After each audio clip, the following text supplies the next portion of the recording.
Greetings everyone, my name is Mike Rossetti and I'm also a user interface developer here at OHO Interactive. And today I'd like to talk to you about helping with theming.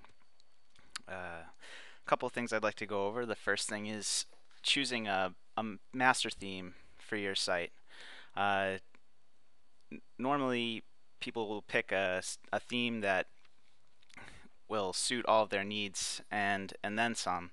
I like to go with a minimalist approach of choosing a master theme that suits all of your needs and nothing else, and this paves the way for using subthemes. The main reason to choose this minimalist approach for picking a master theme is so that you can separate structure and base functionality with flair and design additions and extra functionality that you want to add to your site. So a good example is here at OHO we have our own theme that we built off the basic theme called OHO Basic, and it's literally a blank canvas that we use. It has the most basic functionality that we need for creating a site, and then if you were to look at it freshly after install, it's almost a blank page aside from the default Drupal content. Um, so why do we do this?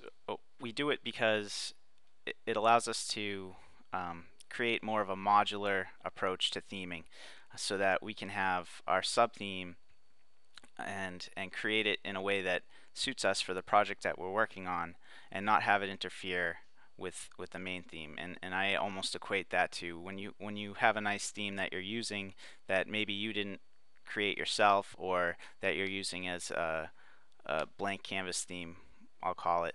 Um, this allows you to separate the aesthetic functionality and theming from the basic structure and basic functionality of your theme. So um, the main perk to this is that you can totally go off on a tangent with your sub theme and create all of this extra functionality and override things from the master theme and override Drupal functions and outputs, and the whole time your master theme is still there, static, nothing's changed. And later on down the road, if it comes time to update your master theme, or well, yeah, if it comes time to update your master theme, you can do that without worrying about having any of your changes being overridden or disappearing, because they'll be safe in your sub theme. And if by any chance the update to the master theme that you're using did alter the functionality of your sub theme, then it's easy enough just to go into your sub theme and change around the functions that were affected, or certain settings or styles and whatnot. Um, there are no limits on how deep subthemes can go. I mean, you can have a subtheme of a subtheme of a subtheme of a subtheme and just keep on going. I can't think of a use case to do that, but it's possible.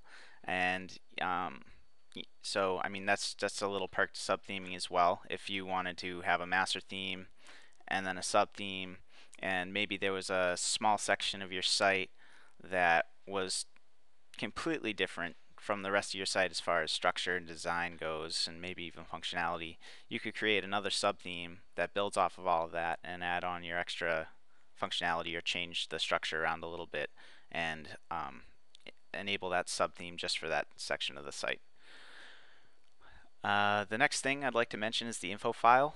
The theme info file is pretty great for a couple of reasons. The reason I like it, the most common reason that I visit the info file is to create additional regions and allow for future flexibility of content and block placement. So what I'll do is, if I'm editing page TPL files or any section of the site really that seems like it has its own purpose, it's something that's static across the whole entire site, like a splash marketing region, for example, where you have a specific section at the top of every single page almost that appears, and it'll have a small marketing block maybe, or a slideshow, or a movie. What I'll do is I'll create a region in the template file, and I have to also create and declare that region in the theme's info file.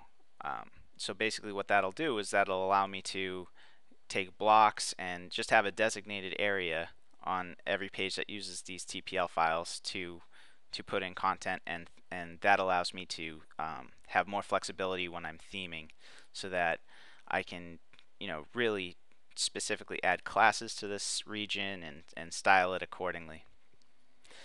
Um, Another useful piece of information about the info file is declaring module style sheets. So you can use the info file to declare style sheets and JavaScript files as well as regions. And if you want to override a module style sheet, let's say you just want the module for the functionality and everything else you don't really have a need for, and maybe the CSS for that module is hindering your progress in creating the site that you're working on, you can declare that module CSS sheet in your info file, and even if you don't really have that CSS file in your theme, it will be overridden, so all of its styles will be rendered null and void, which is pretty nice. Of course, you can always opt to have that CSS file in your theme and go from there. I mean, so this is useful if you have a hard time overriding styles created by them. So another useful thing is that this applies to JavaScript as well. So if there's a JavaScript file that you need to disable, you can disable it here by declaring it and just having it be a blank file, or not having it in your theme at all. So in declaring CSS in your info file, this brings us to talking about CSS in general for theming. And one of the important things I like to talk about when I talk about CSS and theming is structuring your theme to create separate CSS files for FCK editor or your text editor that you're using. Basically, what we're talking about here is creating a separate style sheet for your text editor styles. So for example, we'll have FCK editor CSS, and we'll put that in our CSS directory, and we'll put in font specific styles, the H1s, the H2s, things that are users or people, editors of the site will be using on a daily basis, so that one, they can see it as they're editing the FCK editor text field, and they can see what their changes are going to look like, and two, because it's nice to have a separate place to have your font styles, so that if you ever need to change them, it's just very simple to go right to the FCK editor style sheet and change it.